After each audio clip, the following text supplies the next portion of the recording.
Sometimes I sit down to write a tweet and my idea just doesn't fit.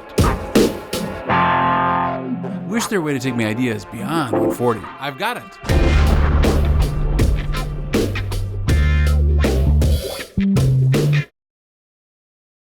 Welcome back, Max, class of 2018. How are things going? Pretty good. So far, so good. So Max, talk to me a little bit about the fact that you were one of the amazing members of the MCs of the Pep Fest in 2017. Talk to me about that senior year in the fall. First semester, fall, senior year, so 2017.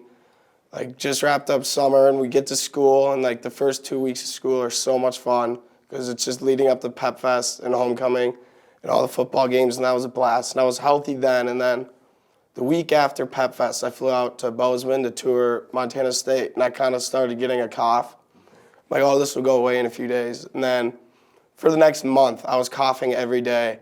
And on the way to school every day, my friend who I drove with was like, you should maybe get that checked out. I'm like, yeah, I really think I should.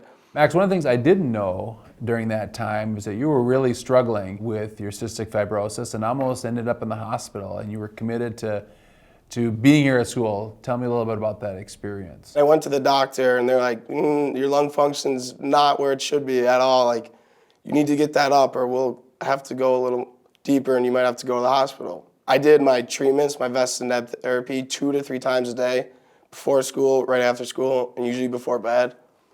And 2 weeks later, I was still coughing, and I'm like, come on, just give me 1 more week.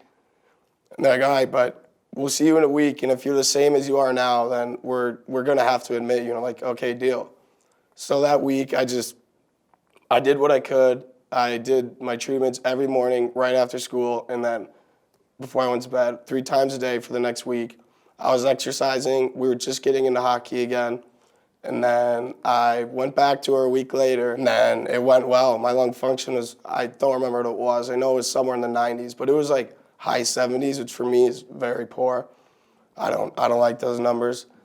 And I was back in the 90s, and she's like, wow, you're good. Good job. I can't say I can do this on my own because my mom was always there for me, always helping me, getting me the meds for my treatments. But just honestly thinking back on it, I couldn't miss my senior year of high school. One of the things, Max, when you presented to the group of student leaders around our campaign about vaping and educational focus was just what your friends have started to do in terms of stopping vaping themselves, because they're seeing what you're going through every single day. So explain to me a little bit about your friends' reaction and what they've chosen to do. I do think once they walk into my room and they see me watching an episode of Friends, just doing my homework and sitting there doing treatments just for myself to get my lungs to where they are.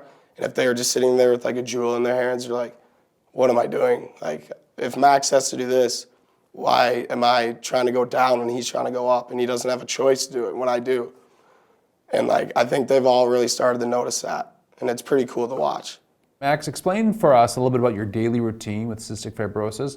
What do you do during one of the treatments? What does that look like? I'm wearing a vest and then a nebulizer, and the vest is just shaking me for 30 minutes, and I do a neb, and I put 1 drug into it, and I do that for 12, 15 minutes, and then I switch out that, you call it neb cup, it's what holds the medicine. I do a different drug for about 10 to 15 minutes. And I honestly for sure do the neb twice a day, every day. The vest will be once, maybe twice a day if I work out. So Max, do you have any other reflections about your own journey and how you're doing? Honestly, you can have plenty of other fun in life without touching a vape. I mean, I've found a way to, and I'm completely fine. I don't have any FOMO from vaping. And I'm not saying just look at me, but I'm putting in all this work just to be where you are. And I don't know why you'd want to, and I'm not trying to make you feel bad. If you see me doing all this work and you're like, all right, I already have healthy lungs, and I want to keep these lungs like this in 25, 30, 40, 50 years from now. So I want to thank you for coming back.